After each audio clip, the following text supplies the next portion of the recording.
அனைவருக்கும் வணக்கம். PGTRB exam material ordinary differential ஈக்குவேஷனில் ஒரு இம்பார்ட்டன்ட் ப்ராப்ளம் பார்க்க போகிறோம். ப்ராப்ளம்ன்றதை பார்த்துடலாம்.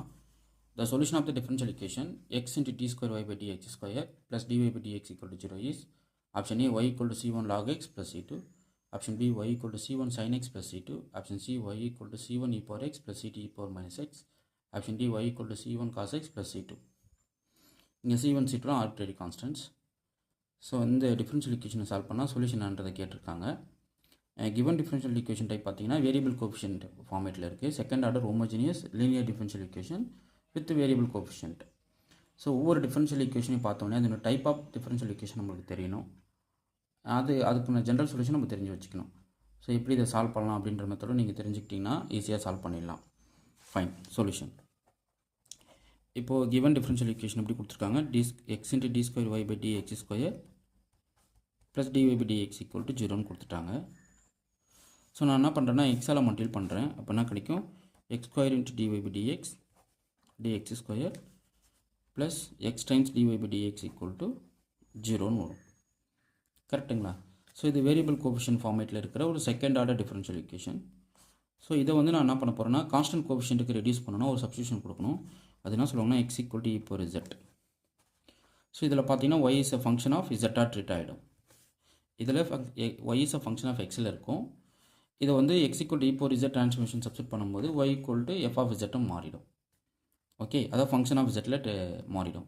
இதுக்கான டீட்டெயில் ப்ரூஃப் வந்து எங்களுடைய ஸ்டடி மெட்டீரியல் கொடுத்துட்ருக்கோம். ஸோ ஸ்டடி மெட்டீரியல் வாங்கி படிங்க, உங்களுக்கு ரொம்ப ஹெல்ப்ஃபுல்லாக இருக்கும். ஸோ இந்த ட்ரான்ஸ்ஃபர்மேஷன் அப்ளை பண்ணோடனே இந்த டைப் ஆஃப் ஃபார்மேட் வந்து எப்படி சேஞ்ச் ஆகும்னு சொல்கிறேன் பாருங்களேன். அதாவது x square into d square divide by d x square வந்து என்ன மாறும்னா டி இன்ட்டு டி மைனஸ் 1 ஆகும். X into d by dx பார்த்தீங்கன்னா டின்னு கன்வெர்ட் ஆகிடும். இது ஆப்ரேட்டர் சப்ஸ்டியூஷன் கொடுக்கும்போது அப்போ என்ன ஆகும், D into D minus 1 into z y plus D into y equal to 0ன்னு கிடைக்கும். ஸோ இதுலேருந்து D square minus D plus D into y equal to 0ன்னு எடுத்துடலாம். ஸோ இதுலேருந்து D square into y equal to 0ன்னு எழுதிக்கலாம். கரெக்டுங்களா? So இது ஒன் டைம் இன்டகிரேட் பண்ணும்போது என்ன ஆகும், ஃபஸ்ட்டு ஒரு ஆப்ரேட்டர் கேன்சல் ஆகும். அப்போ dy equal to some constant c1 வரும்.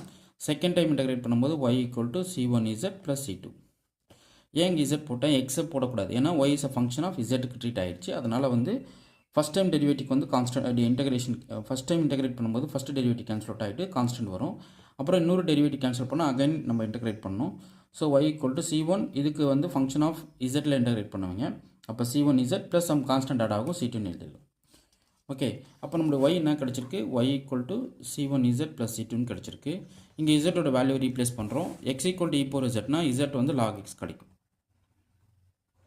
கரெக்டுங்களா? அப்போது c1 log x plus c2. So உங்களுடைய ஒய்யோட வேல்யூ பார்த்தீங்கன்னா c1 log x plus c2 தான் கிடச்சிருக்கு. ஸோ இதுக்கு வந்து நீங்கள் ஐடியா இது வந்து நீங்கள் எப்படி இதை கன்வெர்ட் பண்ணி இந்த இதை சால்வ் பண்ணுறோம் அப்படின்றது நீங்கள் ஐடியா தெரிஞ்சு வச்சுக்கணும். அப்போனா தியரி பார்ட்டு படிக்கணும் நீங்கள். ஸோ தியரி பார்ட்டை வந்து டீட்டெயிலாக எங்கள் ஸ்டடி மெட்டீரியல் டிஸ்கஸ் பண்ணி கொடுத்துருக்கோம். ஸோ இன்ட்ரெஸ்ட் இருக்கிறவங்க ஸ்டடி மெட்டீரியல் வாங்கி படிங்க, உங்களுக்கு இந்த சேஞ்சஸோட டீட்டெயில்ஸ் உங்களுக்கு தெரியும். ஓகே, ஸோ இதுலேருந்து y equal to c1 log x plus c2 நமக்கு கிடச்சிருக்கு. அப்போ பார்த்தீங்கன்னா ஆப்ஷன் ஏ தான் கரெக்ட். ஓகே, ஸோ இந்த டிஃபரன்ஷியல் ஈக்குவேஷன் சால்வ் பண்ணி அதனுடைய சொல்யூஷன் சொல்லுங்கள். X square into d square y by dx square plus 2x times dy by dx plus 3y equal to 0. So இதனுடைய ஜென்ரல் சொல்யூஷன் எப்படி இருக்குன்றதை உங்கள் ஆன்சரை கமெண்ட் பண்ணுங்கள். இது வந்து homogeneous second order variable coefficient equation differential equation. இது வந்து ஹோமோஜினியஸ், நான் ஹோமோஜினியஸ் கிடையாது, ஹோமோஜினியஸ் பார்ட். ஏன்னா இங்கே ஈக்குவல் டு 0 சொல்லியிருக்கேன், right hand side function. So உங்களுக்கு பர்டிகுலர் இன்டெக்ரல் டைரெக்டாக 0 ஆகிடும். கரெக்டுங்களா? ஸோ அதனால் நீங்கள் ஒரி பண்ணிக்க வேணாம். இதனுடைய ஜென்ரல் சொல்யூஷன் நீங்கள் கண்டுபிடிச்சி உங்கள் ஆன்சரை கமெண்ட் பண்ணுங்கள். ஓகே, இது ரொம்ப இம்பார்ட்டன்ட் ப்ராப்ளம். இன்னொரு ப்ராப்ளம் கொடுக்குறேன். 2x square into d square y by dx square plus 3x into dy by dx plus y equal to 0. So இது நீங்கள் சால்வ் பண்ணி உங்கள் ஆன்சரை கமெண்ட் பண்ணுங்கள். என்ன substitution x equal d power z கொடுக்குறீங்க, இந்த டேர்ம் வந்து கன்வெர்ட் பண்ணணும். கான்ஸ்டன்ட்டை விட்டுருங்க. X square d square by dx ஸ்கொயரையும் 3 டைம்ஸ் டி பை டிஎக்ஸையும் நீங்கள் கன்வெர்ட் பண்ணிட்டீங்கன்னா இது ஒரு ஃபார்மேட் ரெடியூஸ் ஆகும். அதுலேருந்து நீங்கள் ஜென்ரல் சொல்யூஷன் கண்டுபிடிக்க வேண்டியதான். ஓகே, உங்களுக்கு இந்த வீடியோ பிடிச்சிருந்தா லைக் பண்ணுங்கள், கமெண்ட் பண்ணுங்கள், உங்கள் ஃப்ரெண்ட்ஸுக்கு ஷேர் பண்ணுங்கள். தேங்க்யூ.